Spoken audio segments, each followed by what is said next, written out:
How to manage login items permissions on your Mac. If you want to control which apps are allowed to open automatically when you sign in, this tutorial will walk you through the process. First, click the Apple menu in the top left corner of your screen. From the menu that appears, click on System Settings. Once you're inside System Settings, scroll down and click on General. Now click on Login Items and Extensions.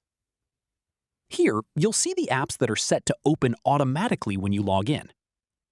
To stop an app from launching at startup, select it and click the minus button. If you want to add an app to launch automatically, click the plus button, choose the app, and then click Open. You can also scroll down to the Allow in the Background section to enable or disable apps that are allowed to run background tasks.